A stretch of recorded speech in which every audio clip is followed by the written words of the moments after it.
The ballroom froze. Crystal chandeliers shimmered above as laughter died midair.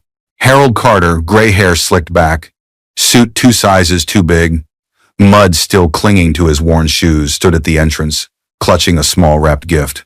His daughter, Lena the bride, lit up the moment she saw him. But before she could take a step, Ethan Walsh, her husband, turned on him. "What are you doing here, old man?" Ethan hissed, his smile snapping like glass. "Didn't you read the invite?" Private reception. Gas rippled through the guests. Cameras turned. Harold tried to explain softly, "I just wanted to bless my daughter." But Ethan's face twisted. He grabbed Harold by the collar, shoved him backward, and kicked him square in the leg, sending him sprawling against the marble floor. Laughter erupted from the corner table.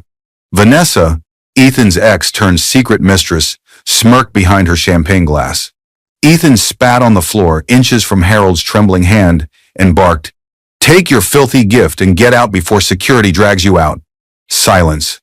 Everyone stared, half in shock, half in fear. Lena's bouquet fell to the floor, petals scattering across the white tiles like broken promises. She stood there frozen, her veil trembling, heart cracking beneath the weight of 1,000 eyes. Her father slowly rose, wiped the dust from his sleeve, and whispered only one thing before leaving. "You just taught your bride what kind of man she married." Ethan laughed, turned his back, and raised his glass again. He didn't see the look in Lena's eyes, the calm before the storm that would ruin him before the night was over. "Hello, family. Welcome back. Before we begin, please click subscribe. Every single click helps us tell stories of courage and truth, and in the comments, tell us where you're watching from. Because when we share these stories together, we remind each other that even in pain, we can rise." The ballroom lights glowed gold, violins humming as guests clinked glasses and whispered about the groom's perfect match. Lena sat beside Ethan, fingers nervously tracing the hem of her dress. She dreamt of this day since childhood, her father walking her down the aisle, smiling with pride. But he hadn't been there. Ethan said the car didn't show up in time. She believed him. Until now. The grand doors creaked open, and there he was, Harold Carter, her father. His old brown shoes squeaked against the marble floor, and in his calloused hands was a small gift wrapped in faded paper. "Sorry I'm late," he said softly. "I came straight from work." The laughter died. All eyes turned. Ethan's jaw tightened. His mother, Eleanor, muttered, "Good Lord, what will the press say?" Ethan stood, his smile gone. "This is a private event, sir." Harold blinked. "Sir? I'm her father." Vanessa's sleek red lips, seated too close to Ethan, gave a cruel half-laugh. "Looks like someone wandered in from the wrong side of town." Lena's throat closed. "Ethan, please." But Ethan stepped forward, yanked the gift from Harold's hand, and threw it across the room. "You're not welcome here. You embarrass me in front of my investors?" Harold straightened, eyes wet but proud. "You're ashamed of a man who worked his whole life to put food on her table?" Ethan sneered. "I'm ashamed of a man who looks like a beggar at my wedding." And then, without warning, he kicked Harold's leg, hard enough to send him to the floor. Gasps filled the air. A waiter dropped a tray. Vanessa smirked behind her glass. Harold struggled up, face flushed, one knee bleeding. "It's all right, Lena," he whispered. "You look beautiful." Lena froze, shaking. Her father turned to leave, limping toward the door. Ethan spat on the floor. Pathetic. As the door closed behind him, the band hesitated, the music stuttered, and the air turned cold. Lena's bouquet slipped from her hand, petals scattering across the tiles. Her tears burned hot, but she didn't cry. She just stared at Ethan, really stared, and in that moment, something inside her broke cleanly in two. He had no idea that the man he kicked out was the reason his empire stood tall, and that before the night ended, Lena would remind him exactly whose name he spat on. Applause started again, forced and uneven. The band resumed playing, though every note trembled. Ethan, pretending nothing had happened, raised his glass. "To my beautiful wife," he said, voice slick and hollow. Cameras flashed. Guests smiled tightly, unwilling to offend wealth. Lena didn't move. Her lips curved faintly, but her eyes were glass frozen. Her father's limp replayed in her mind, over and over, like a cracked film reel. The sound of that kick echoed louder than the music. Ethan leaned close, whispering through gritted teeth. Don't you dare ruin this night with your pity parade. He had no place here. She looked at him, slow and steady. He had every place here. I just didn't realize who didn't. He frowned, about to retort, but the toast began. Vanessa, draped in gold and poison, took the microphone. To Ethan and Lena Walsh, she purred. May their marriage be as strong as his ambition. Guests laughed. She smirked at Lena like a cat with cream. The insult landed quiet but sharp. Lena didn't respond. Instead, she excused herself, walking toward the service hallway. Her heels clicked, echoing through marble. A waiter, young, nervous, handed her the small, crushed gift her father had dropped earlier. Ma'am, he said, this was left behind. I didn't want it thrown out. She took it with shaking hands. Inside the torn wrapping lay a single key tied with red thread and a note in her father's handwriting. For your first home, sweetheart, don't forget where your foundation began. Her throat tightened. Through the glass door, she could see Ethan laughing with Vanessa. Their heads closed, his hand brushing her arm. The photographer caught it, pretending not to notice. Lena stood in the shadowed corridor, the sound of laughter echoing from the hall. Her reflection in the glass looked like a stranger, a bride already turning cold. She whispered to herself, he humiliated my father to impress a crowd that will forget him tomorrow. Then she wiped her tears, tucked the key safely in her palm, and straightened her shoulders. When she returned to the ballroom, her smile was back, polite, radiant, dangerous. No one noticed the tremor beneath it, but in her mind she'd already decided, tonight he showed me who he is. Now I'll show him who I can be. The ocean outside their suite glittered blue, but inside, silence reigned. The honeymoon felt colder than the marble floors Ethan adored. He scrolled through his phone on the balcony, laughing occasionally, never at her jokes. Lena sat on the edge of the bed, still clutching the small key her father gave her. She hadn't told Ethan she kept it. Something about that secret gave her strength. Why aren't you dressed yet? Ethan asked, glancing over his shoulder. We're meeting investors for brunch. They flew in just for me. For us, she corrected gently. He chuckled. You? Sweetheart, they're businessmen, not charity workers. The words sliced cleaner than any blade. She lowered her eyes. I just thought. Don't think, he snapped, adjusting his cufflinks. Just smile. You're perfect at that. She turned away, blinking back tears. Through the window reflection, she saw his phone light up again. Vanessa's name flashed across the screen, followed by a heart emoji. Ethan's finger hovered over the reply, then he locked it quickly, pocketing the phone as if nothing happened. Lena said softly, You work with her again? He smirked. Vanessa? She's useful. You should thank her. She helped polish me into the man you married. Her chest tightened. The same woman who laughed while her father was kicked out now shaped her husband's image. The irony burned. At brunch, Ethan bragged to investors about his rise from nothing, calling himself self-made. Lena sat still, listening, her nails digging into her palm. No mention of her father's designs, or how Harold once helped build Ethan's first construction site. Not a word. When Ethan excused himself to take a business call, Lena followed quietly. Around the corner, she caught him whispering, his tone soft, intimate. Vanessa, stop worrying. She's harmless.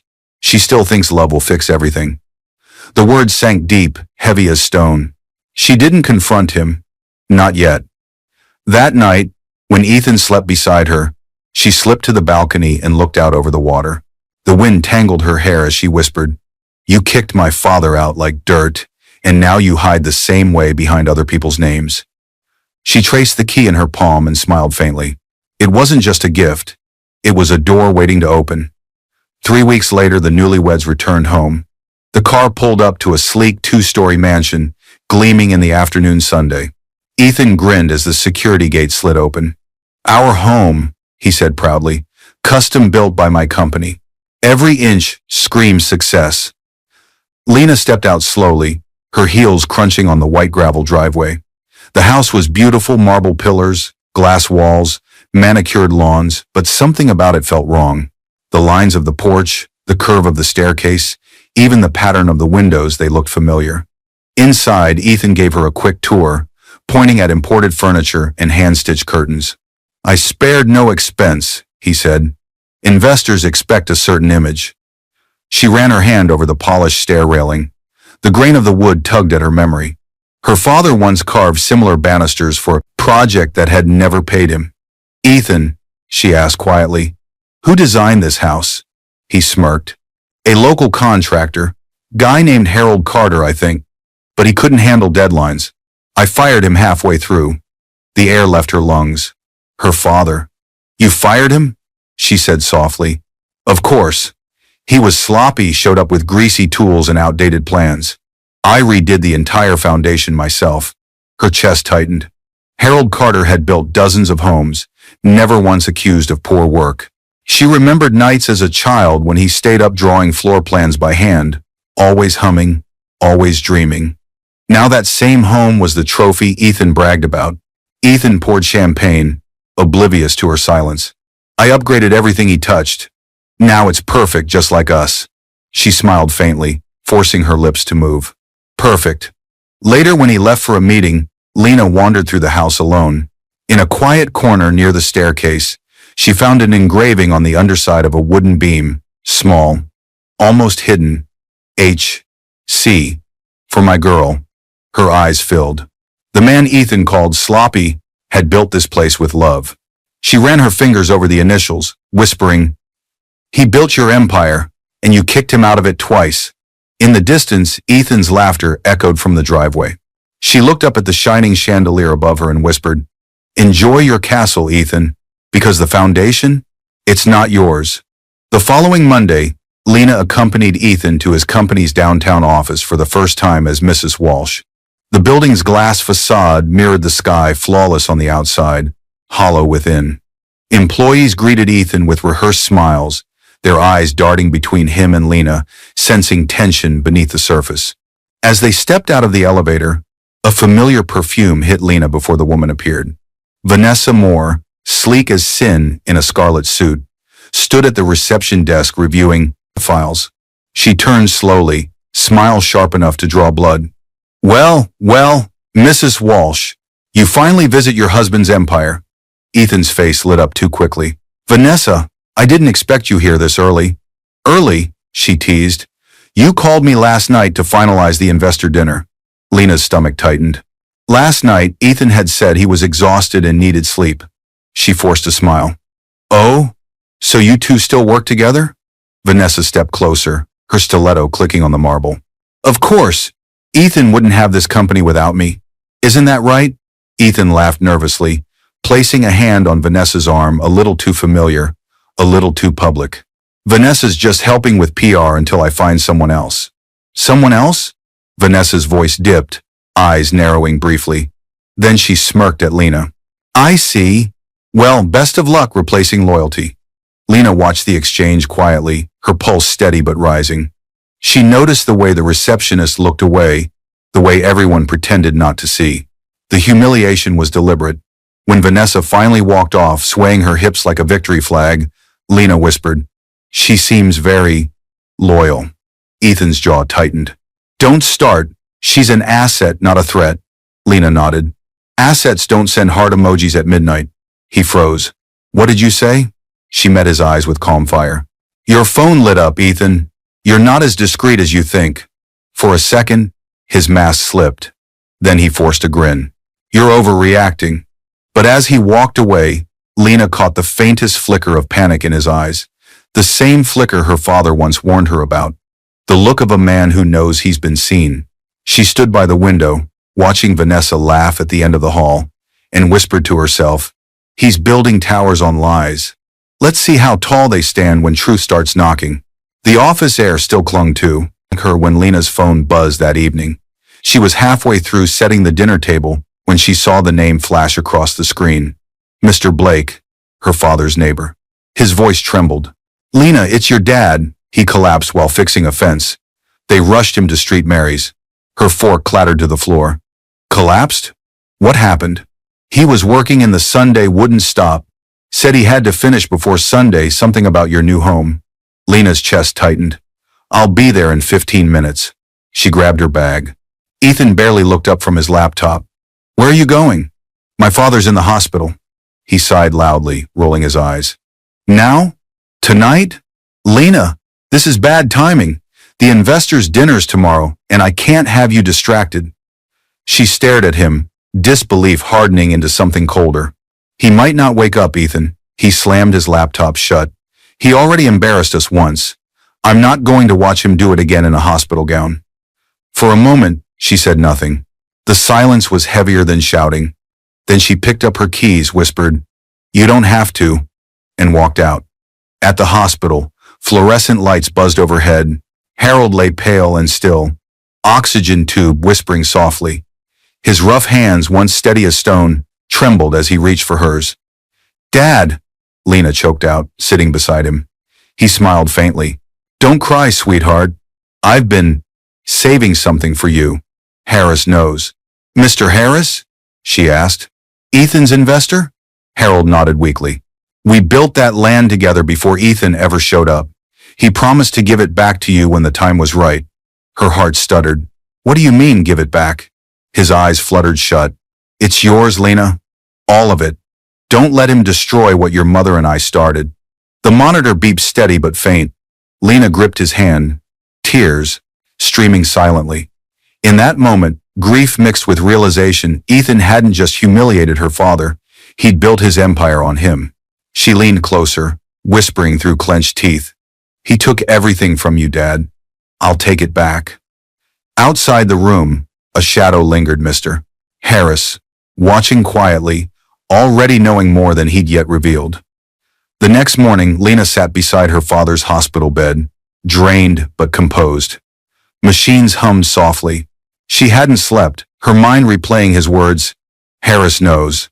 At 9 a.m., a gentle knock came at the door. Mr. Harris, Ethan's longtime investor, stepped in. An older man in a charcoal suit, silver hair neatly combed, eyes kind but cautious. He carried a folder under his arm. "Mrs. Walsh," he said quietly, "your father asked me to see you before he went under observation." Lena stood. "He said you knew something about land, about ownership." Harris nodded slowly, closing the door behind him. "Your father and I bought a large parcel 20 years ago. He designed the original layouts, and I financed construction. We were partners, but when he got sick, he signed his share over to me, on one condition, that I'd give it back to you when you were old enough." Lena's breath caught. "Then Ethan used your father's blueprints," Harris said gravely. "Every major Walsh project in the last 5 years was built on those designs. He just changed the name on the plans and filed them as his own." Lena's knees weakened. "He stole from my father and bragged about firing him." Harris opened the folder, revealing documents, land titles, blueprint drafts, and an old signature. "Harold Carter, your father never stopped protecting you," Harris said softly. "He could have sued, but he didn't want your marriage to crumble. He asked me to wait." She stared at the papers, tears burning behind her eyes. "He endured humiliation at my wedding to protect a man who stole from him." Harris looked at her with quiet sympathy. "Ethan's company is under review. Auditors found discrepancies, missing funds, fake invoices. Vanessa Moore handles those accounts. They're close, aren't they?" Lena's silence was answer enough. He handed her a business card. "I can help you reclaim what's yours, but you must act quickly before they bury the evidence." She took the card, steady now. "You said my father asked you to wait until I was old enough. I think that time just arrived." Harris smiled faintly, admiration flickering in his eyes. "Your father would be proud." Lena glanced at Harold through the glass window, frail but peaceful. Her voice hardened. "He built their foundation. I'll be the one to make it shake." The ballroom shimmered again, different crowd, same arrogance. It was the annual Walsh Foundation Charity Gala, a night Ethan called good optics for investors. Cameras flashed as he posed with donors, hand firmly on Vanessa's back. Lena arrived quietly, wearing a simple navy gown, hair pulled back, smile polite but distant. Her appearance drew whispers. She looks thinner, colder. Ethan's mother, Eleanor, leaned to a friend and muttered, "Finally learned how to look expensive." Across the room, Ethan noticed her and stiffened. "You showed up," he said, approaching with a tight grin. "Thought hospitals were more your scene lately." Lena met his eyes evenly. "Dad's recovering. He asked me to represent him tonight." He scoffed. Your father's not exactly donor material. She smiled faintly. Maybe not, but legacy still counts for something, doesn't it? Before he could respond, Vanessa joined them, holding a glass of champagne. Oh, Lena, I didn't see you come in. You look modest. Lena tilted her head. Thank you. Not everyone needs sequins to be seen. A flicker of irritation crossed Vanessa's face before she turned to Ethan. The investors from Titan Group are here. They want to talk about the new site project. Lena's heart clenched. She knew which site that was, the very land her father and Harris once owned. The same land Ethan stole. When Vanessa and Ethan walked toward the cameras, Lena stood still, calculating. Mr. Harris appeared beside her, his expression calm. You have everything ready? He murmured. She nodded. The documents are filed. The land transfer goes public Monday. Then smile, Harris whispered. Tonight, you're the queen they don't know they just bowed to. Lena lifted her chin and stepped forward into the light. The reporter's microphone swung toward her. Mrs. Walsh, how does it feel being married to one of the city's most successful developers? Her voice didn't waver. I'm proud of every builder who honors their foundation, she said, eyes flicking toward Ethan. After all, if a foundation's stolen, the building never stands long. The crowd laughed politely, not catching the double meaning, but Vanessa did. Her smile faltered. As flashes went off, Lena turned away, murmuring under her breath, Enjoy the lights, Ethan. You won't see them much longer. The next morning, fog drifted low over the construction site, muting the clang of steel and the hiss of welding torches. Lena parked her car near the chain-link fence, stepping out in flats and a gray coat. The sign read, Walsh Developments, Phase 3, Expansion. A foreman spotted her and hurried over. Mrs. Walsh, we weren't expecting. I just came to look around, she said gently. My father used to work here. The man's weathered face softened. Harold Carter, best builder I ever met. We still use his sketches when things don't line up. Shame what happened to him. Her pulse quickened. You still have them? He hesitated, then nodded toward a small office trailer. Inside, dust coated every surface. He rummaged through a drawer and handed her a folder. We kept them out of respect. Ethan said, toss them years ago, but none of us could. Lena opened the folder. Inside were hand-drawn blueprints, ink faded, corners smudged, but the signature unmistakable. Harold Carter. Her father's handwriting filled the margins. Measurements, notes, small doodles of hearts near the porch layouts. She traced the ink with her finger, tears burning behind her lashes. This is his design, she whispered. The one Ethan claimed he redid. The foreman frowned. Funny thing, the first blueprint Ethan submitted to city planning had these same errors here, he pointed to a column notation, and your dad's fixed beside it. Same correction marks. Lena exhaled slowly. Proof. The foundation of Ethan's empire rested on stolen ink. Outside, the morning sun broke through the haze. Workers called out greetings as she walked past, most unaware of who she truly was in that moment, the rightful owner of the ground beneath their feet. She paused at the foundation trench and knelt, pressing her palm into the soil. Dad, she murmured, you built this with sweat and kindness. He built on lies. It's time the ground remembers who it belongs to. Pulling out her phone, she took photos of every page, every signature. Then she texted Mr. Harris. Found the blueprints. Proof in hand. Prepare the meeting. His reply came instantly. Understood. Monday morning. Boardroom. Lena rose, wind tugging her hair, her eyes sharp with resolve. You kicked my father out of a wedding, Ethan, she whispered. Now I'm kicking you out of everything you ever built. Sunday night, the Walsh mansion was silent except for the faint hum of Ethan's phone buzzing on the kitchen counter. He was upstairs taking a call, the kind he always took behind closed doors. Voice low, tone sharp. Lena sat at the dining table, the lamp casting a warm circle over. The blueprints spread before her. Her father's handwriting looked almost alive under the light. Every curve, every note whispered truth. This house, Ethan's office towers, his estates all stood on her father's mind. She took a slow breath, folded the papers neatly, and placed them inside a brown envelope marked Original Evidence. A knock echoed from the back door. It was Mr. Harris, calm as ever, a faint smile beneath his gray mustache. You have them, he said. Lena nodded. Every plan, every signature, they're all his. The city permits match perfectly. Harris set down a file of his own. Then we move tomorrow. I've arranged a meeting with the board investors, legal counsel, auditors. Vanessa and Ethan will be there. And so will the press. The press? She asked softly.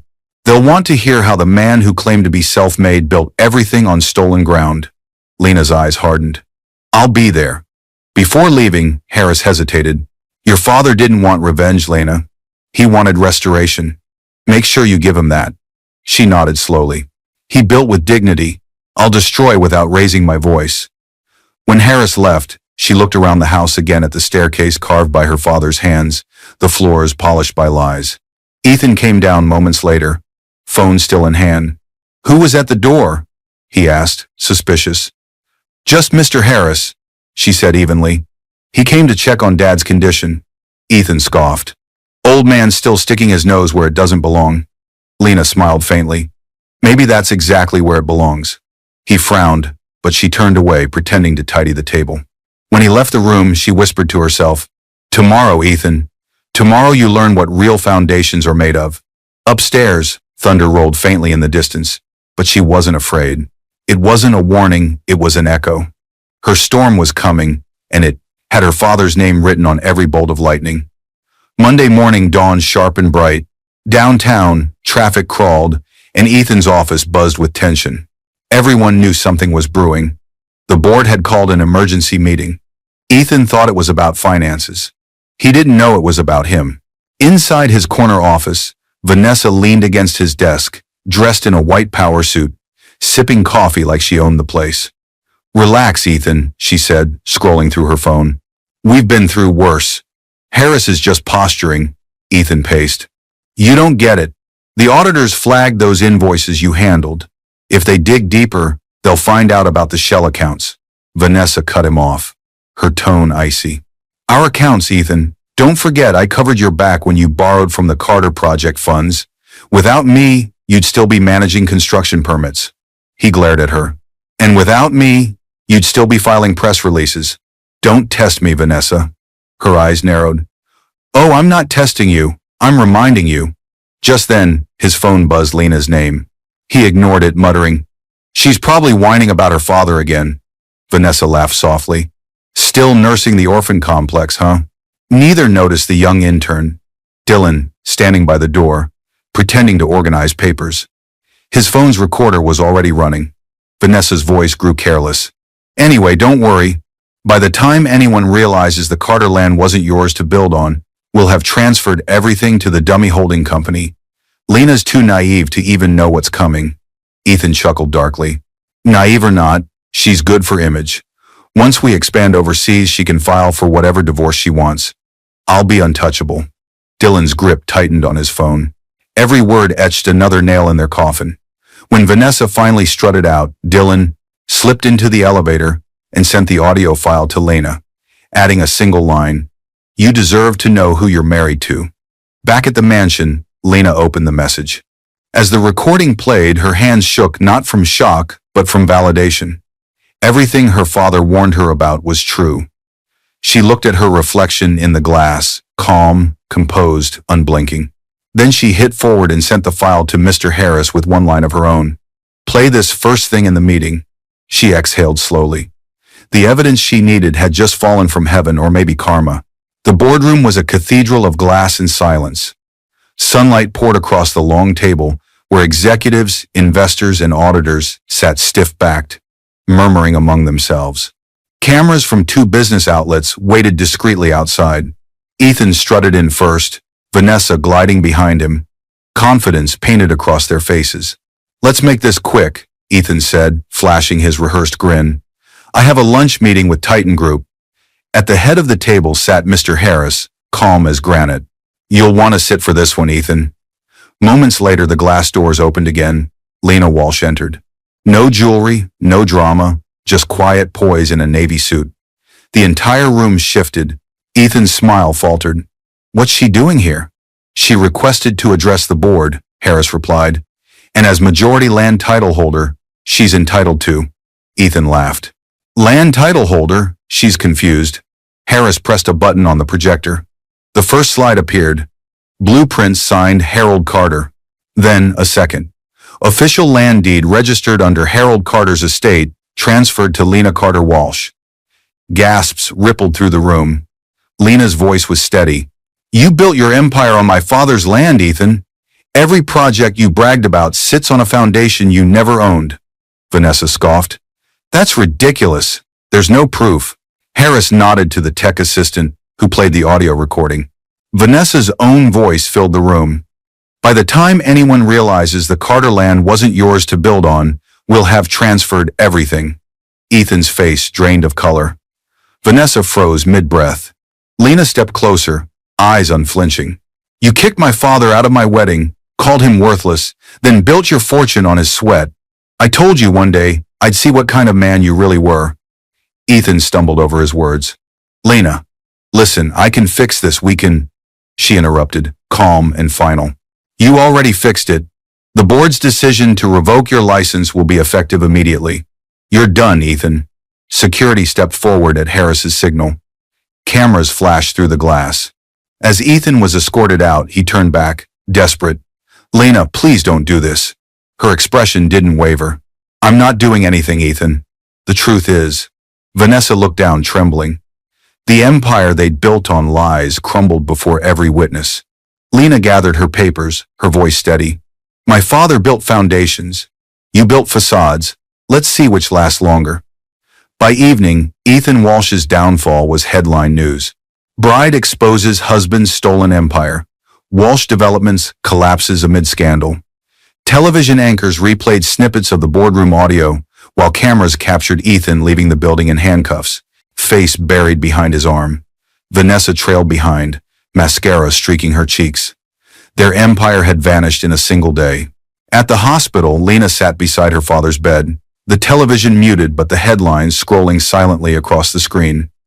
Harold's frail hand rested in hers, his breathing shallow but peaceful. "You did it," he whispered weakly, his eyes fluttering open. Tears filled hers instantly. "No, Dad. We did it. You built the foundation. I just made sure the world remembered your name." A small smile tugged at his lips. "That's my girl. Never raise your voice. Just your value." His words faded as his eyes closed again, the monitor beeping slow and steady. She squeezed his hand tightly, memorizing every wrinkle, every scar, every mark of a man who built with dignity when others built with deceit. The door opened softly. "Mr. Harris stepped in, holding a folder. "It's official," he said gently. "The assets are frozen. The land is legally restored to your name." Lena nodded, tears sliding silently down her face. "He can have his name back. I just wanted my father's honor returned." Harris smiled faintly. The world saw what honor looks like today. Later that night, alone in the hospital corridor, Lena stared through the window at the city skyline towers her father helped raise. Most of them would soon carry new ownership, new stories. But she knew the truth beneath the steel and glass. Her phone buzzed. A reporter's message flashed. "Mrs. Walsh, do you have a comment about your husband's arrest?" She typed slowly, then deleted. After a moment, she wrote instead, "My father always said a man's worth isn't what he builds, but how he builds it. That's all the comment I need to make." She sent it, turned off her phone, and walked back into her father's room. The hum of the machines was steady, like a heartbeat between worlds. She kissed his forehead and whispered, "Sleep now, Dad. The world finally knows who the builder really was." Outside, the city lights shimmered quiet applause for a humble man's justice. Rain fell softly that morning, not in thunder, but in quiet grace, as if the heavens were mourning gently. The small chapel on the hill was filled with people who once overlooked Harold Carter. Construction workers, neighbors, even a few city officials now realizing the man they dismissed had built half their town. Lena stood before the closed casket, hands clasped, wearing a simple black dress. No makeup, no diamonds, just dignity. The air smelled of lilies and sawdust, the two scents that had defined her father's life. "Mr. Harris spoke briefly, his voice steady. "Some men build for profit, others build for legacy. Harold Carter built for love. And that love lives on through his daughter." As the service ended and mourners filed out, a shadow lingered by the doorway. Ethan. His once polished suit was wrinkled, his hair unkempt. The arrogance was gone. He waited until the room emptied, then walked slowly toward her. "Lena," he said hoarsely. I had to come. I heard about your father. I needed to say, I'm sorry." She didn't look up right away. Her hand rested on the casket's smooth wood. "Sorry for what, Ethan? For stealing from him? For humiliating him? Or for losing everything because of it?" He swallowed hard. "I was stupid. I thought I was proving something. I didn't mean for it to go that far." Finally, she turned, eyes calm but cold. "You kicked him out of my wedding, Ethan. He forgave you that day. I never could. But you know what's worse? You built your dream on his labor and called it self-made." He fell to his knees on the chapel floor, tears streaking his face. "Please, Lena. I've lost everything. The house, the company, even Vanessa left. I need another chance." She knelt slightly, meeting his eyes. "You don't need another chance, Ethan. You need a conscience." Reaching into her bag, she pulled out a small folded note, her father's handwriting across the front. "He wrote this for both of us before the wedding. I never opened it until today." She unfolded it and read softly, "May you always build, never destroy." Lena placed the note on the casket, then looked back at Ethan. "You destroyed enough. I'm done rebuilding you." She stood, walked out into the rain, and didn't look back. Ethan remained kneeling, sobbing quietly, the sound of a man who'd finally met the ruins of himself. 6 months later, sunlight bathed the once empty plot of land that had started everything. The same ground Ethan stole now bore a new name on the gleaming signboard: the Harold Carter Foundation, building futures, one brick at a time. Children in hard hats ran across the courtyard while apprentices in blue overalls practiced laying bricks under the supervision of retired builders. The air smelled of fresh paint, cement, and hope. Lena stood before the main building, her father's blueprint framed beside the entrance. She wore a soft gray suit, her hair pulled into a bun, calm pride glowing in her eyes. Reporters surrounded her, cameras flashing, microphones thrust forward. "Mrs. Walsh," one asked, "after everything that happened, what made you choose this instead of revenge?" Lena smiled faintly. "Revenge fades. Legacy lasts. My father didn't raise me to destroy, he raised me to rebuild. So that's what I did." She gestured toward the young trainees mixing concrete nearby. "This center will teach construction to underprivileged youth, the same skills my father used to build his life and Ethan's empire. Only this time, no one will take credit away." A ripple of applause spread through the crowd. Mr. Harris stood off to the side, proud, hands clasped behind his back. When the ceremony ended, Lena walked to the garden behind the building. A modest bronze statue stood there, her father, blueprint in hand, gaze lifted toward the horizon. At the base, engraved words read, "He built not for fame, but for tomorrow." She knelt, placing her wedding ring beside the plaque, a silent burial of what once chained her. "You were right, Dad," she whispered. "The foundation mattered more than the facade." The wind rustled through the trees, warm and gentle, almost like a hand on her shoulder. From the distance, she heard children laughing, the kind of laughter her father always said meant a building had heart. She looked toward the city skyline where Ethan's old towers still stood, but their name had been stripped from the signs. The world had moved on. Lena rose, her eyes shining. "You build homes, Dad. I'll build people." As the sun dipped behind the cranes, the golden light hit the foundation's sign one last time, radiant, unbroken, eternal. When she went into early labor, she called her husband, crying from the hospital bed. Instead of rushing to her side, he smirked and said, "Perfect timing. You can sign the divorce papers before the baby arrives." As her body trembled from contractions, he stood at the foot of her bed, cold, impatient, and cruel, forcing a pen into her shaking hand. "Sign it before you scream again. I don't have all night." He thought it was the end of her story. He didn't know that the same golden pen she used to sign those divorce papers would one day sign documents that changed her life and his fate forever. This is the story of a woman mocked in her weakest moment, yet reborn in her strength. The story of Emma Reed, the wife he humiliated in labor, and the mother who rose from betrayal to power. Hi family, welcome back. Before we begin, Please click subscribe. Every single click helps us tell stories of courage and truth. And in the comments, tell us where you're watching from. Because when we share these stories together, we remind each other that even in pain we can rise. The sound of shattering glass broke the quiet of dawn. Emma Reed flinched, her hand instinctively covering her swollen belly.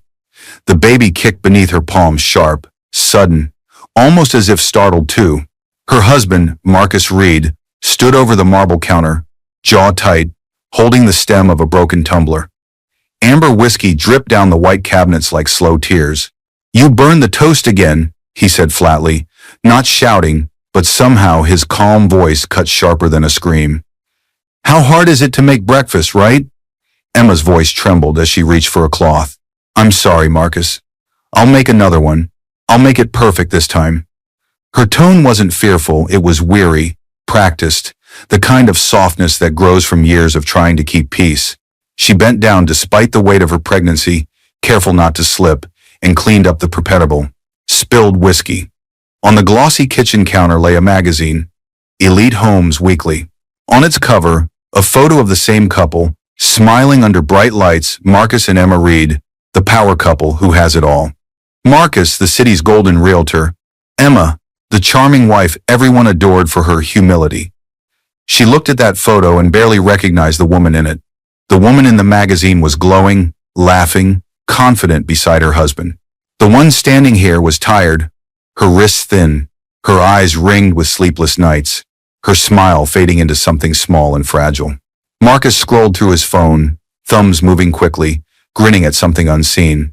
"You know what people say about us, Emma?" he muttered, not looking up. "They say I could have done better." Her chest tightened. "Better?" He looked up, finally meeting her eyes. "Someone who fits my image, someone who belongs at the top."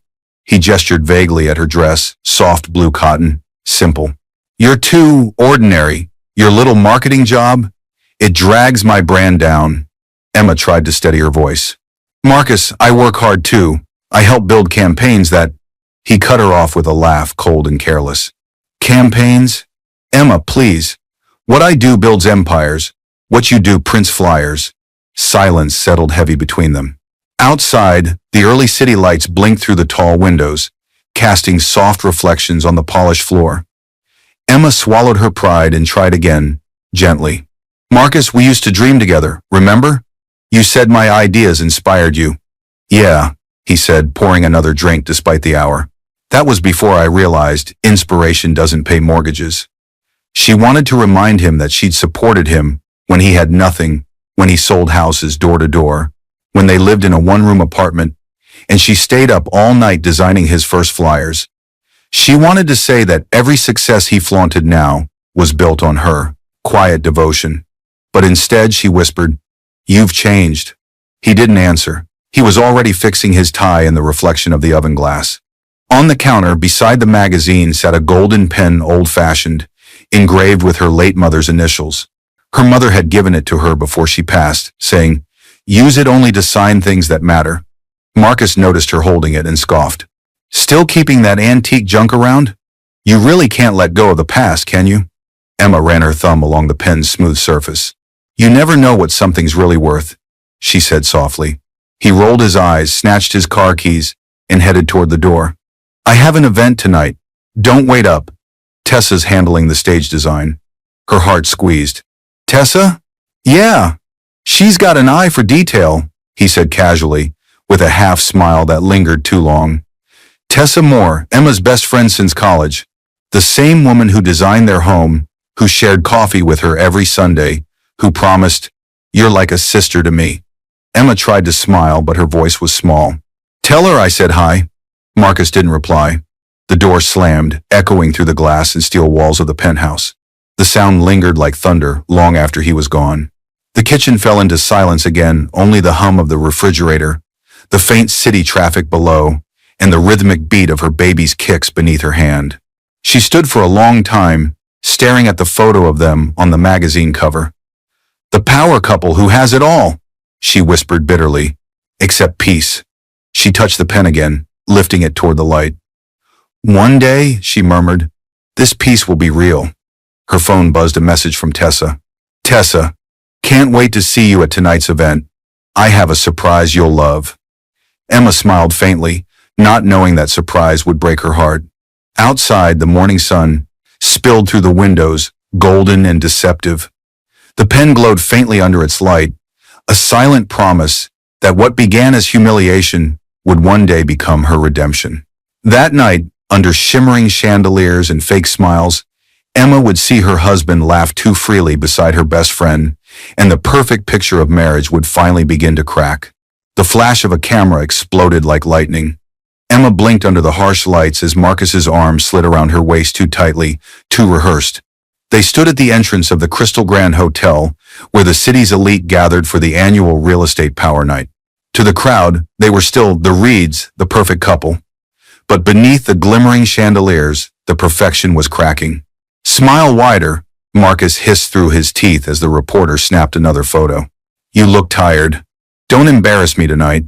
Emma forced a soft smile, her body trembling slightly from the heels pressing against her swollen feet. Her pregnancy glow, once gentle and radiant, was now masked by exhaustion. A familiar voice drifted from behind the crowd, silky, confident. Marcus, over here! Tessa Moore, Emma's best friend, glided toward them in a fitted silver gown that shimmered like moonlight.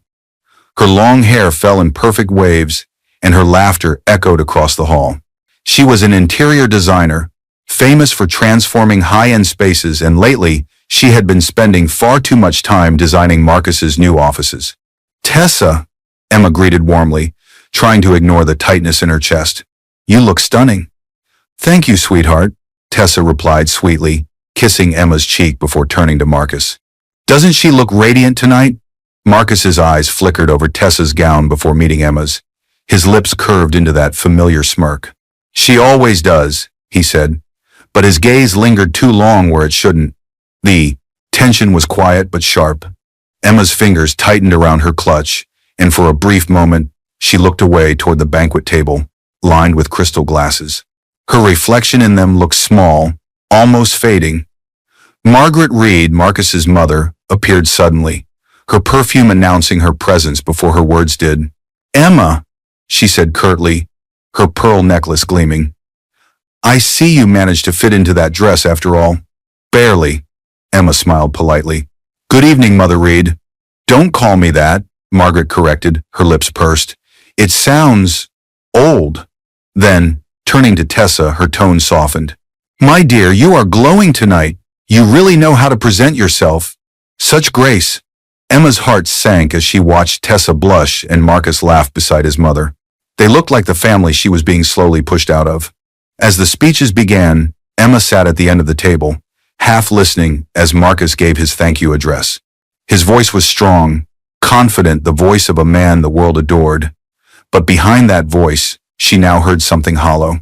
And to my talented collaborator, Tessa Moore, he said, glancing toward her, your creativity has transformed my vision. Couldn't have done it without you. Applause filled the hall. Cameras flashed again. Emma's hands went cold as she noticed Tessa reach up discreetly to adjust Marcus's tie. It was intimate, too intimate. The gesture made the room spin for a moment. She pressed a hand against her belly, whispering a silent promise to her unborn child. We'll be okay. I'll find strength, even if he takes everything else. Marcus returned to their table, leaning close to her ear. You didn't clap, he said, his voice calm but cutting. I did, she murmured. Maybe not loud enough for your ego to hear. He froze for a second, eyes narrowing. Then he smiled at the crowd again, the perfect man, hiding the monster only she knew. As the night ended, Tessa slipped her arm into Marcus's.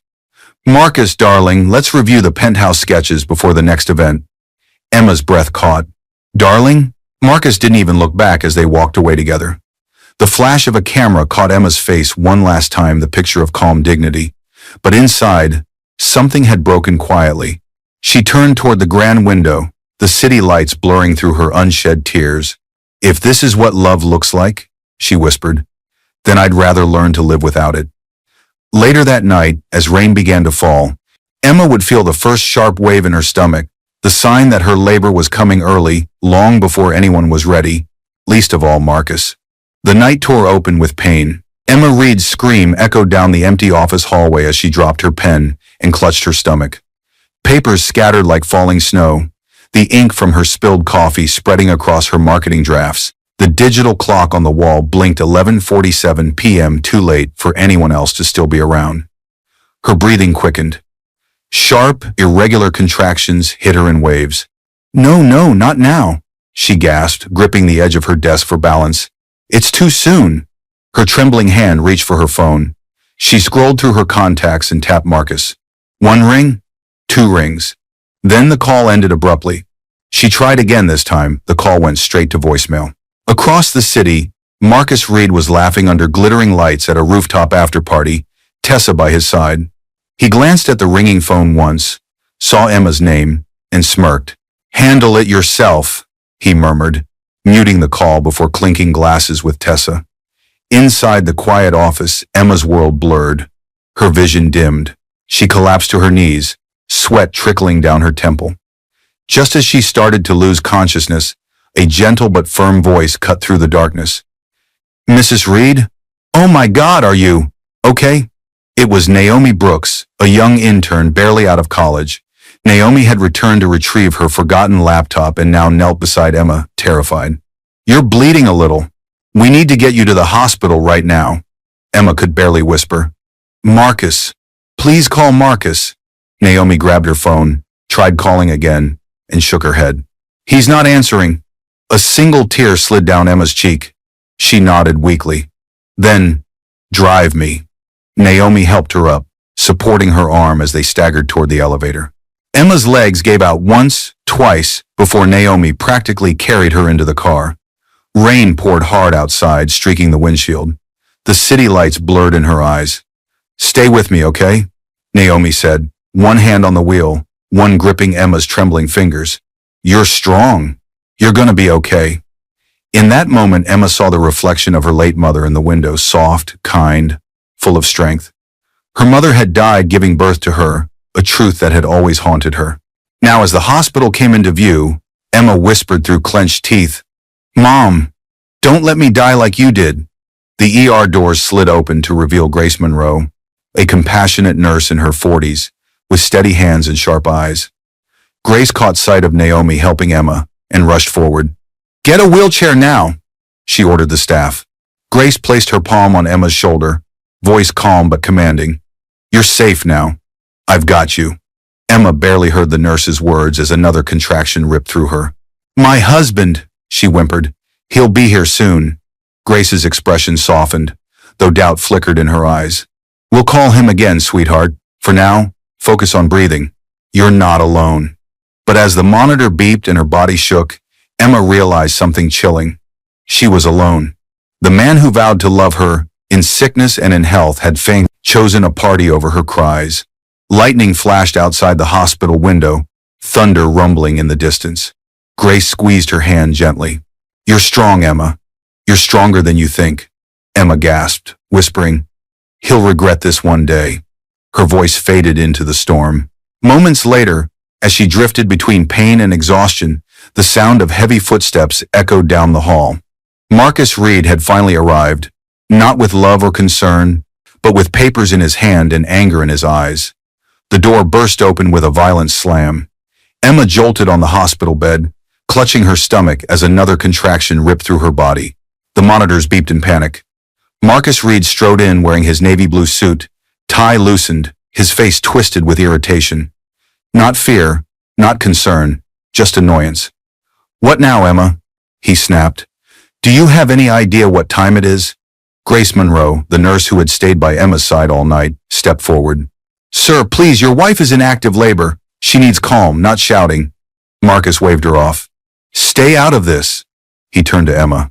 "I told you not to cause a scene, but of course you love drama, don't you?" Emma tried to speak between gasps.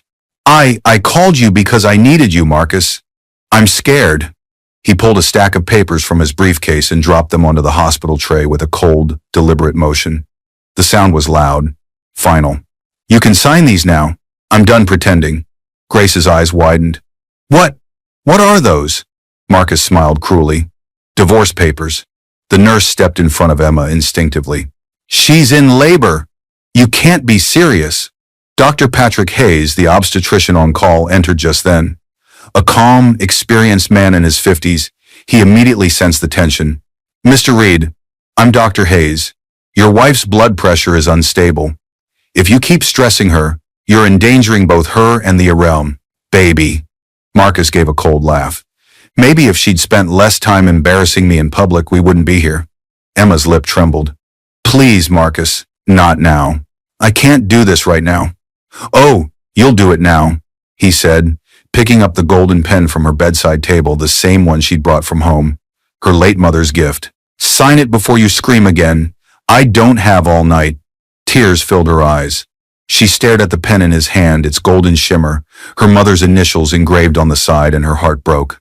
That pen had always meant safety, family, love. Now it was the weapon he used to destroy her with.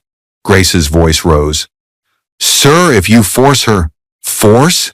Marcus scoffed. She's lucky I'm even letting her sign it peacefully. Another contraction tore through Emma's body. She screamed, clutching the sheets. Dr. Hayes shouted, Her cervix is dilating, she's about to deliver. Move those papers away. But Marcus stood his ground, arms folded, waiting. Through blurred vision, Emma reached for the pen. Her hands shook violently. The pain blurred everything, the lights, the voices, even her tears. She signed her name slowly, shakily, and whispered, You'll regret this one day, Marcus. Marcus snatched the papers, smirked, and stuffed them into his briefcase. We'll see about that. As he turned to leave, her body convulsed again. Doctor, she's crowning, Grace shouted. Push, Emma! Push! Marcus paused at the door, glancing back briefly. Send me a text when the baby's born. I'll have my assistant handle the hospital bill. Then he walked out, shoes clicking coldly against the tile. Emma screamed again, the sound raw and heart-wrenching. Grace held her hand, whispering, Breathe, sweetheart. He's gone. But you're still here. You can do this. A tear rolled down Emma's cheek. I'm still here. And as thunder rolled outside the prize, a hospital window, her golden pen, now lying on the floor, gleamed faintly under the harsh fluorescent light, like a quiet promise that the story wasn't over yet. Moments later, as Emma's baby's cry filled the room, the father who should have held him was nowhere to be found, and that cruel absence would soon echo across the entire city. The room erupted in chaos. Push, Emma, one more! Dr. Patrick Hayes shouted, his voice steady but urgent. Sweat soaked Emma's forehead as pain tore through her body. Grace Monroe, the nurse, wiped her face gently, whispering encouragement. You're almost there, sweetheart. Just one more push. Outside, thunder roared. Inside, the fluorescent lights flickered as the storm battered the hospital windows. Emma screamed, her voice breaking, echoing down the hallway. She gripped the rails of the bed until her knuckles turned white. Then, at last, one final, desperate push, and a sound filled the air that cut through everything. A baby's cry. High, fragile, and alive. Emma's trembling hands reached forward as Dr. Hayes lifted the small, slippery child and announced, It's a boy. His tone softened. He's strong. He's healthy. Grace wrapped the baby in a soft blue blanket and placed him gently in Emma's arms. Tears spilled freely down her cheeks as she stared at him. Tiny fingers, round cheeks, a heartbeat she could feel against her own. Hi, my little miracle, she whispered, voice trembling. You made it. For a fleeting second, she forgot everything. The betrayal, the papers, the pain. There was only love, raw and pure. But the peace didn't last. Doctor, Hayes cleared his throat softly. Has your husband returned, Mrs. Reed? He should see his son. Emma's expression fell. He left. Grace's brows knitted. Left? He said to text him. When the baby's born. The nurse and doctor exchanged a look, a silent, heavy one. Grace muttered under her breath. Some men don't deserve good women. Emma held the baby closer, trying to smile through her tears. He'll come, she whispered, though her voice lacked conviction. He has to. Hours passed. The storm outside eased, but the quiet that replaced it was heavier. The hallway lights dimmed for the night shift. Still, Marcus never came. No flowers, no message, no knock on the door. Instead, the sound of hospital staff whispering drifted in from the corridor. Emma caught bits of it, her name, his name, words like divorce and papers. Someone had leaked what happened. The humiliation was spreading. Grace came in with a tray of food, her eyes kind but firm. Eat something. You need strength. For him. Emma nodded weakly. She tried to lift the spoon, but her hand trembled. Grace noticed and set the tray aside, sitting at the edge of the bed. You're not alone, you hear me? I'll help you get back on your feet. Emma looked up, her eyes tired but grateful. Thank you, Grace. I don't even know where to start. The nurse smiled faintly. Start by breathing.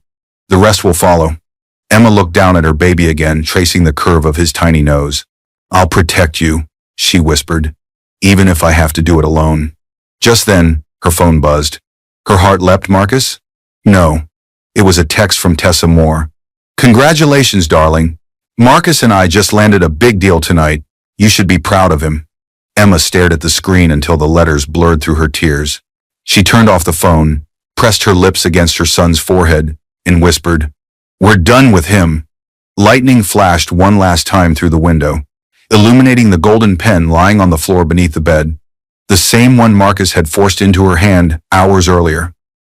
Grace bent down, picked it up, and placed it gently on Emma's tray.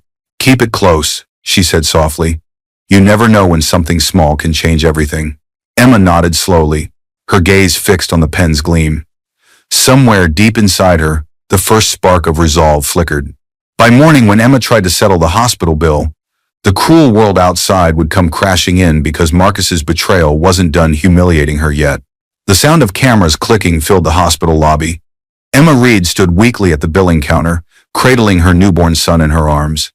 Her hospital gown hung loosely, her face pale from exhaustion.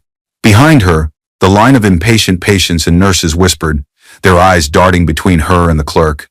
I just need a few more days, Emma pleaded softly. My husband was supposed to handle the payment. The young clerk looked apologetic. I'm sorry, ma'am, but the file shows your husband declined all financial responsibility this morning, his assistant said. She paused awkwardly. You're no longer on his insurance. Emma froze. Her fingers gripped the counter as her knees went weak. What? Before the clerk could respond, a voice rose from across the lobby, sharp, amused. Oh my God, that's her! That's Marcus Reed's wife, the one he divorced in labor. Linda Shaw, Emma's nosy neighbor, stood there holding her phone high, already recording. Smile for the camera, honey, Linda said cruelly. You're trending right now. The whole neighborhood knows what happened. The room filled with laughter and whispers. Emma's ears buzzed, her cheeks burned. Grace Monroe, the nurse who had stayed by her side since the delivery, stepped forward protectively. That's enough, she snapped. Have you no shame? This woman just gave birth alone. But the damage was done. Linda tilted her phone to show Emma what she meant. On the screen flashed a viral post, Marcus Reed and Tessa Moore posing at a rooftop party, champagne glasses raised. The caption read, Finally free, starting fresh with the woman who truly understands me. Emma's heart stopped. The photo had been posted the same night she delivered. While she screamed in pain, he celebrated his freedom with her best friend. Gasps rippled through the lobby. Even the clerk looked disgusted now. Grace put an arm around Emma, guiding her toward a bench. Sit, dear. Don't look at that. But Emma couldn't tear her eyes away. The betrayal was too sharp, too deep. The golden pen, her mother's pen, lay in her bag, glinting faintly in the light.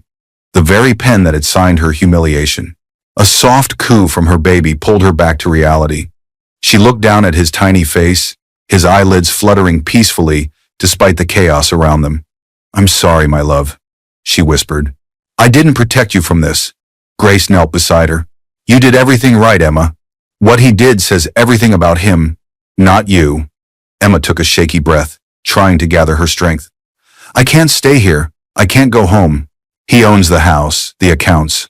Grace's voice softened. Then come with me. I live near the staff quarters. It's small, but it's safe. Tears welled in Emma's eyes. You'd do that for me? Grace smiled faintly. For you and for that little one. You both deserve better. Emma nodded slowly. Then that's where we'll start. As they walked out of the hospital, Linda's laughter echoed behind them, but Emma didn't look back. The golden pen in her bag felt heavier now, almost alive. Grace held open the door as morning sunlight spilled in. "A new day," she said softly. Emma looked out at the bright horizon and whispered, "Maybe one day, I'll make the world see who he truly is." The next morning, a knock would sound at Grace's small apartment door, bringing not shame, but a letter that would change Emma's life forever. The loud knock came just after sunrise. Emma jerked awake on the worn couch of Grace Monroe's small apartment, her baby, sleeping against her chest. For a brief second, she panicked, thinking Marcus had come to drag her back into humiliation. But then Grace's calm voice came from the kitchen. "It's okay, sweetheart. I'll get it." The door opened to reveal a young woman in a navy blazer holding a brown envelope. Her voice was polite, steady. "Good morning. I'm looking for Mrs. Emma Reed." Grace turned. "That's her," she said, motioning toward the couch. Emma sat up slowly, her heart racing. "Who are you?" The woman stepped forward and handed her the envelope. "My name's Clara Benson, estate attorney. I'm here on behalf of Judge Henry Gray." Emma frowned. The name sounded distant yet familiar. "Judge Gray? He was my mother's old friend, wasn't he?" Clara nodded gently. "More than that, he was your godfather. He passed away 2 weeks ago, but before his death, he left a sealed letter for you. He wanted it delivered once you became a mother." Emma's breath caught. "Once I became a mother," she repeated softly, staring at her sleeping son. "That's now." Her fingers trembled as she broke the wax seal and unfolded the letter. Inside, Judge Gray's neat handwriting filled the page. "My dear Emma, if you're reading this, life has tested you the way it once tested your mother. I made a promise to protect you should this world ever turn cruel. Enclosed are documents to an inheritance, $50 million left in your name by your late mother. Under one condition, you must stand on your own feet for 1 full year before accessing it. Build something honest, something worthy of your pain. Only then will the trust be unlocked." The paper slipped from her fingers as tears welled in her eyes. Grace rushed over. "Emma, what is it?" She handed her the letter silently. Grace read quickly, then gasped. $50 million? Clara smiled warmly. "Yes, it's real. I'm your legal guardian for the trust. My firm will manage it until you meet the condition." Emma stared at the documents in disbelief. "All this time, my mother left something like this? Why didn't anyone tell me?" Clara's tone softened. "Your godfather believed in strength, not dependency. He said you'd find this only when you needed it most." The golden pen lay beside the letter on the table. Emma picked it up slowly, tracing her mother's initials. "She knew," she whispered. "She knew I'd fall, and she left me the means to rise." Grace smiled proudly. "Then rise you will, sweetheart. This isn't an ending, it's the beginning." Naomi Brooks, the kind intern who'd driven her to the hospital, appeared in the doorway. "I brought breakfast," she said shyly, before noticing the papers. "Is everything okay?" Emma looked up at both women, her unexpected allies. "Better than okay," she said softly. "I think my mother just gave me a second chance." The baby stirred, cooing gently in her arms. Emma kissed his forehead, whispering, "You'll never need him. We'll build our own world." The women shared a quiet moment of hope. Then Clara added, "But be careful, Emma. News like this spreads fast. If your ex-husband finds out, he'll come after it." Emma's expression hardened, her fingers tightening around the golden pen. "Then I'll make sure he never sees a cent."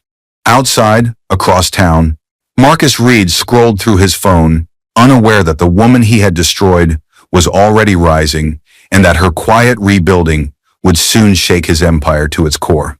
Rain hammered against the window like a steady drumbeat. Inside Grace Monroe's small apartment, Emma Reed sat at a makeshift desk, a stack of cardboard boxes covered by a thin sheet. Her baby slept in a bassinet beside her, the sound of his soft breathing the only peace in her long nights. Her laptop screen glowed with the unfinished draft of a marketing pitch. The header read, "Aurora Mom's Initiative, Empowering Single Mothers Through Work." "Another rejection?" Grace asked gently from the doorway, carrying a cup of tea.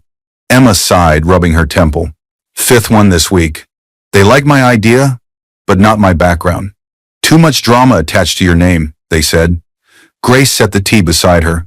"They'll regret that one day." Emma smiled faintly. "I don't want revenge, Grace. I just want to prove I can stand on my own." She glanced down at the golden pen resting beside the laptop, her mother's pen. She believed in building, not begging.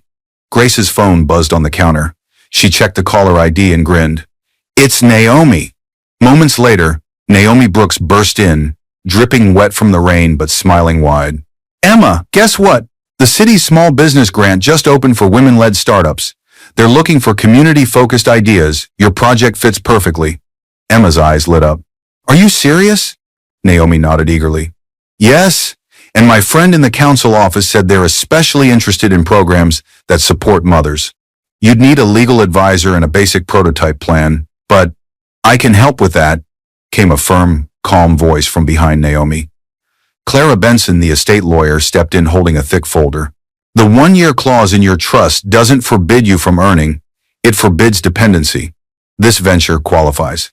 If you build it ethically, your inheritance will unlock automatically when the year ends. Emma blinked. You mean, I can build Aurora Moms now? Clara nodded. With the right guidance. Something inside Emma shifted a quiet fire. A rebirth. Then let's do it. The days that followed turned into weeks of long nights, brainstorming sessions and small victories. Emma, Naomi, and Grace worked tirelessly designing logos, building networks, writing proposals. They filmed testimonials of struggling mothers, turning pain into purpose. Soon their first campaign, No Mother Left Behind, went viral.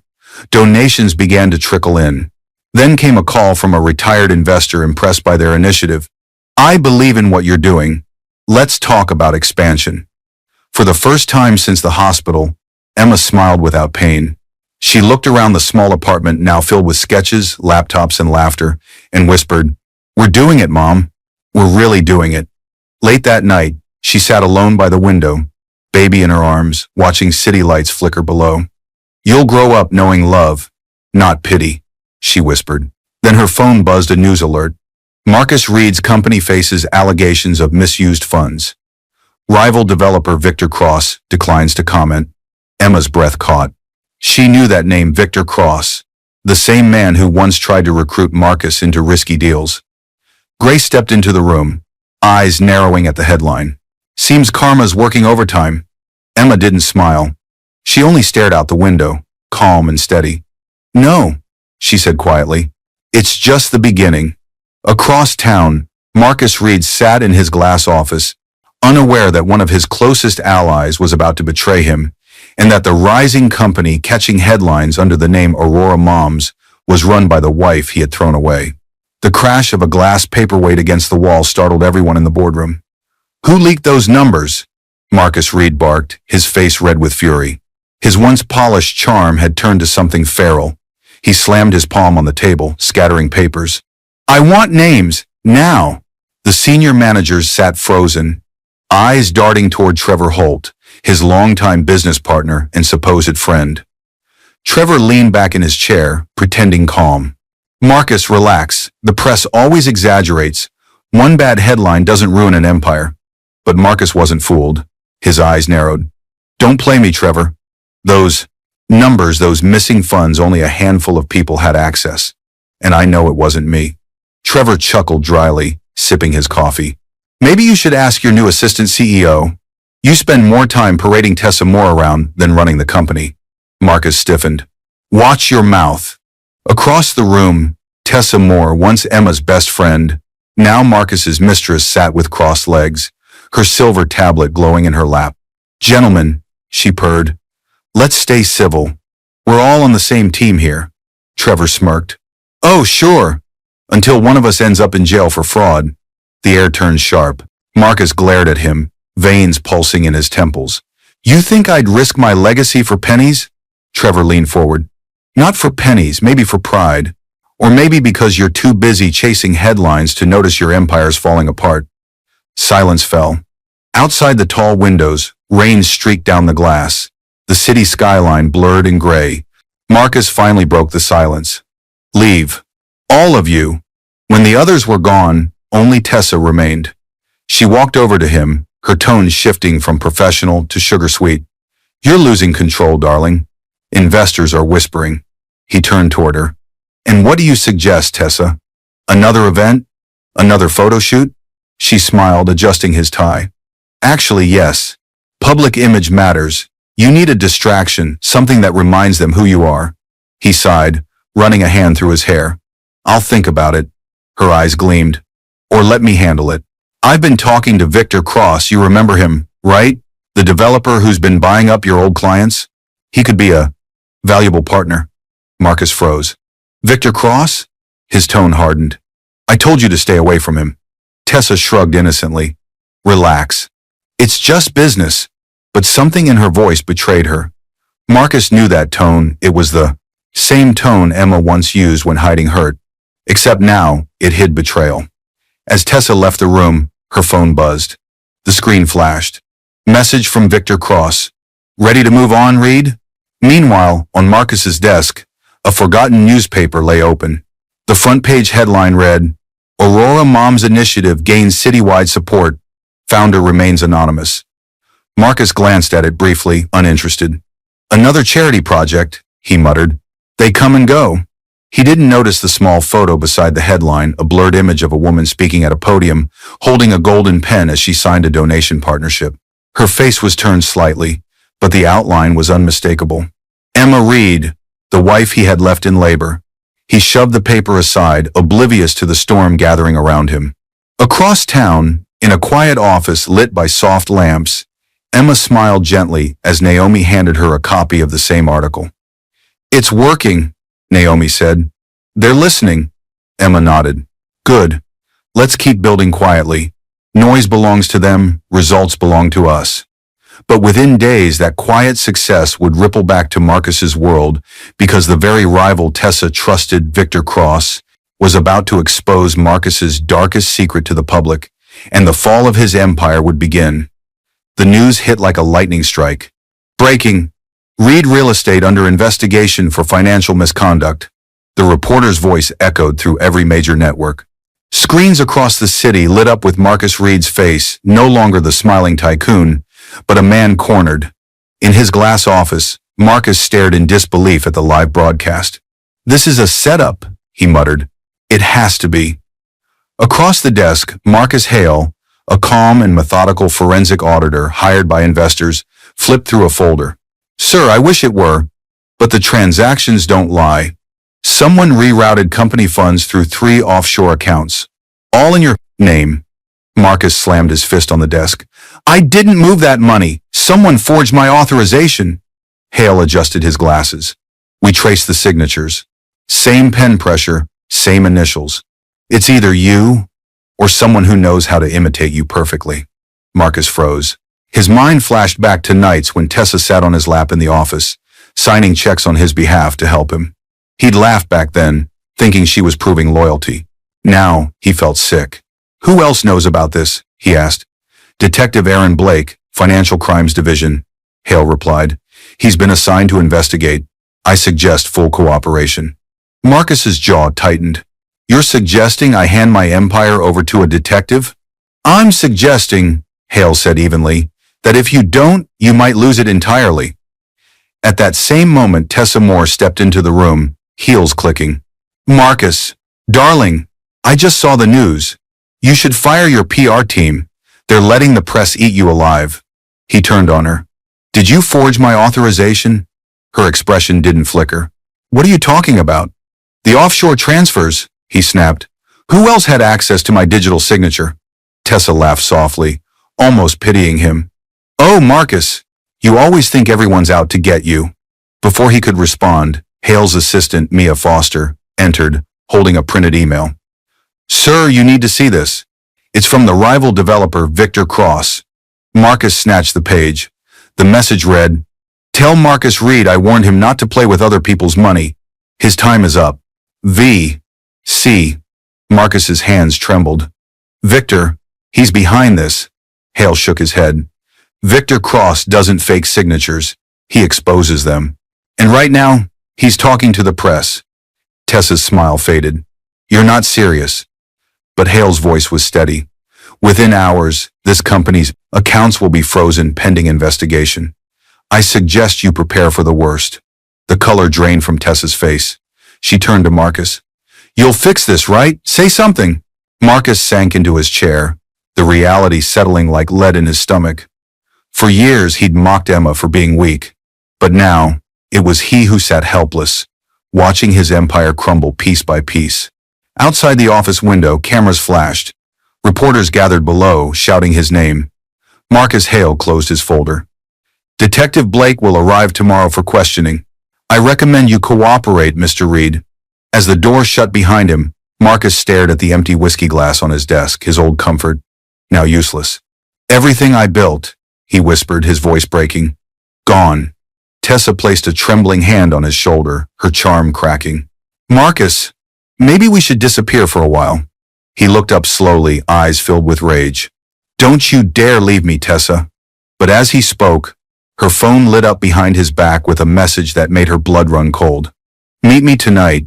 We move forward without him. Victor, Cross. By the next night, the gala lights would shine again, but this time, not for Marcus's success. For among the crowd would stand the woman he once destroyed, reborn and radiant, ready to deliver justice before the world. The ballroom glittered with gold and glass. Camera flashes strobed as reporters crowded near the grand stage of the city charity gala for mothers in need. The air buzzed with chatter, socialites, investors, journalists all dressed in silk and ambition. Yet the name on everyone's lips was one they didn't yet know belonged to Emma Reed. A voice boomed over the microphone. Please welcome the founder of the Aurora Moms Foundation, the woman changing lives across the city. Applause thundered. And then, under the soft glow of crystal chandeliers, Emma stepped onto the stage. She wore an index, elegant white gown, simple yet commanding. Her once fragile frame now carried quiet power. The golden pen, her mother's keepsake, glittered in her hand as she signed the evening's sponsorship documents before taking the mic. Good evening, she began, her voice calm and steady. When mothers are abandoned, society calls it survival. But when they rise again, we call it strength. Tonight, we celebrate that strength. The crowd rose to its feet, clapping, but in the back of the room, a new commotion stirred. Marcus Reed had arrived uninvited. His face was pale, his eyes sunken from sleepless nights. Cameras swiveled toward him like vultures sensing blood. Isn't that Marcus Reed? Someone whispered. The one under investigation? He ignored them, forcing a smile as he moved closer to the stage. Behind him trailed Tessa Moore, draped in a gown far too loud for the moment, her nervous eyes darting toward every camera flash. From the front row, Grace Monroe, Naomi Brooks, and Clara Benson exchanged sharp looks. Grace whispered, "He shouldn't be here." Emma's gaze fell upon him mid-speech.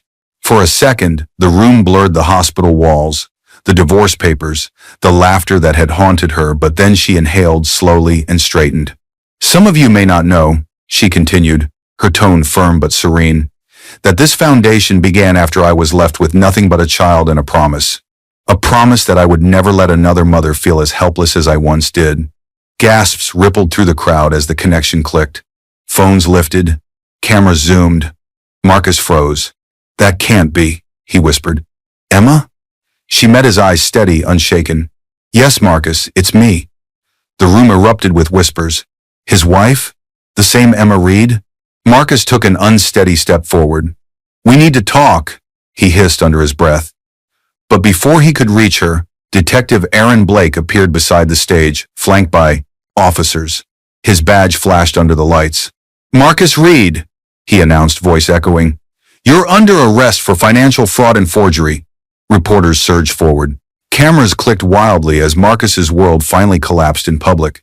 Tessa's face drained of color. She turned to slip away but was stopped by Victor Cross, her secret partner, waiting by the exit with a cold smirk. Running somewhere, darling? He asked quietly. The press would love your side of the story. As officers cuffed Marcus, his eyes locked on Emma again, this time with desperation, not anger. Please, he whispered, help me. Emma didn't move. Her voice was calm, but her words struck like lightning. The woman you mocked in labor no longer exists. The ballroom fell silent as Marcus was led out through flashing lights. Emma turned back to the audience, raised the golden pen, and smiled faintly. Now, let's continue the work that truly matters.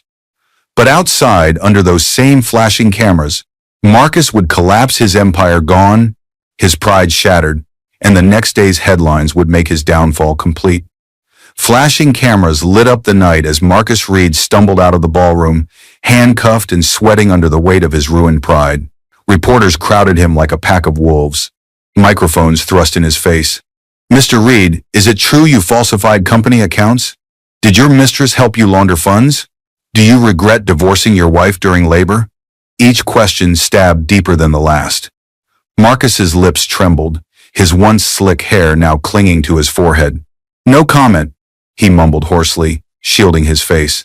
The bright lights blurred, and suddenly his knees buckled. "Call an ambulance!" someone shouted. He collapsed onto the red carpet, gasping, his vision spinning.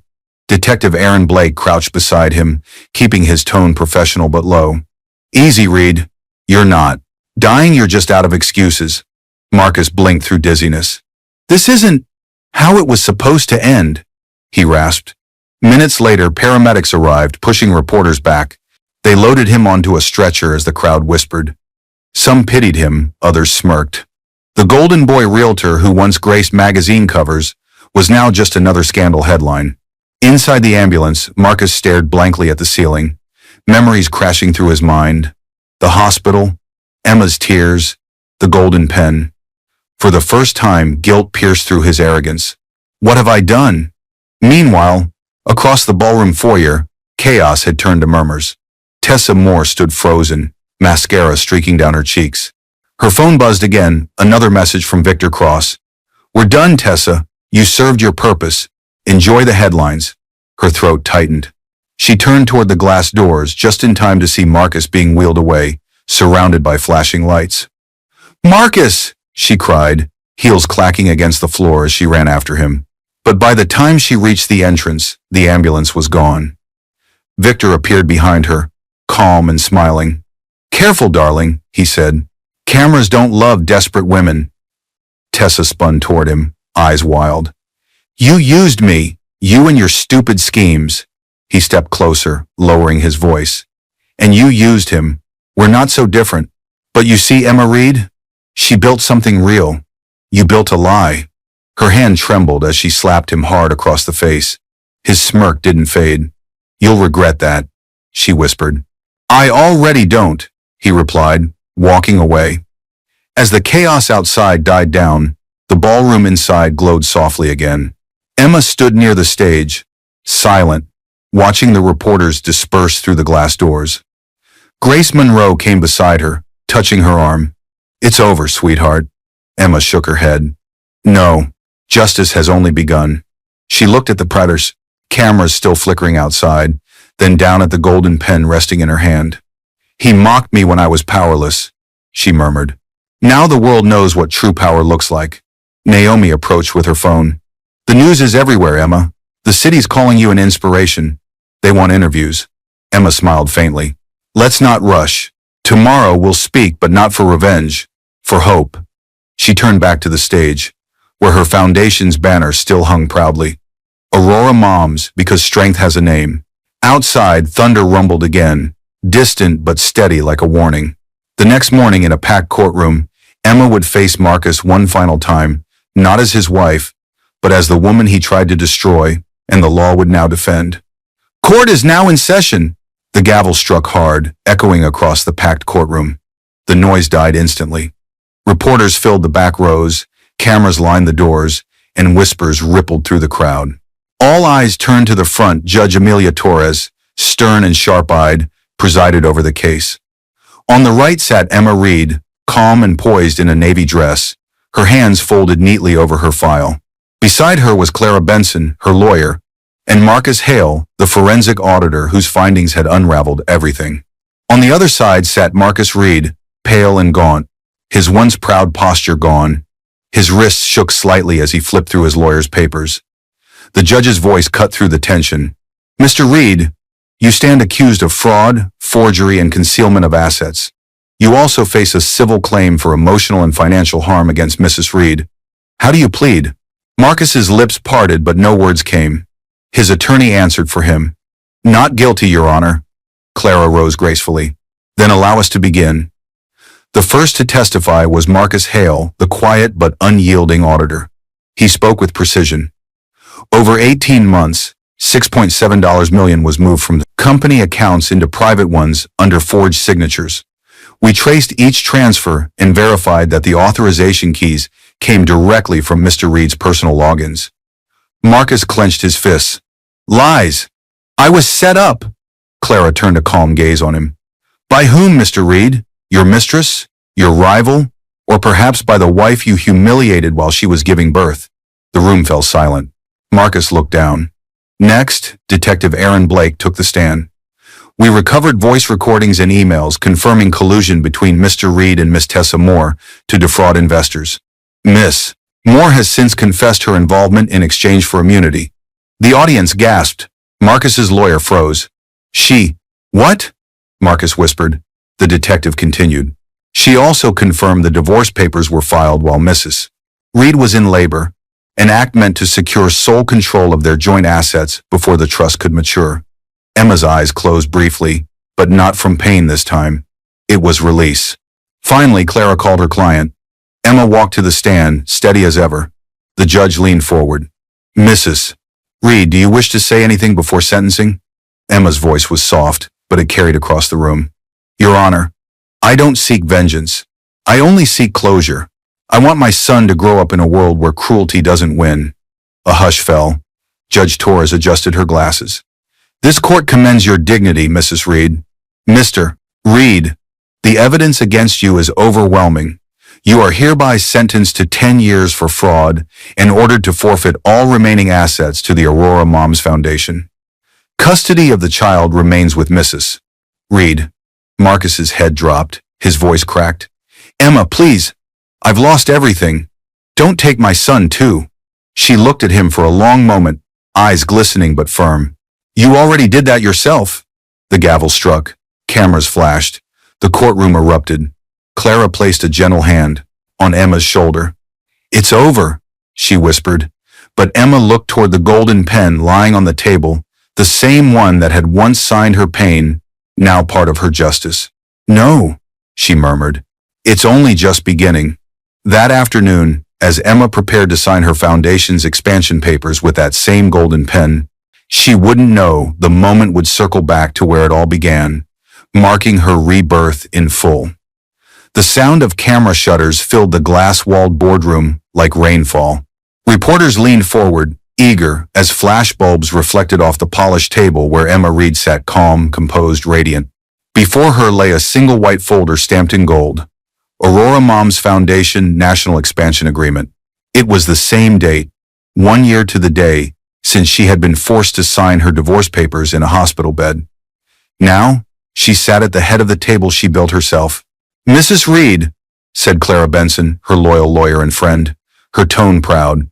The entire country will see this live. Are you ready? Emma smiled softly. I've been ready since the day they told me I couldn't stand again. The golden pen gleamed beside the document.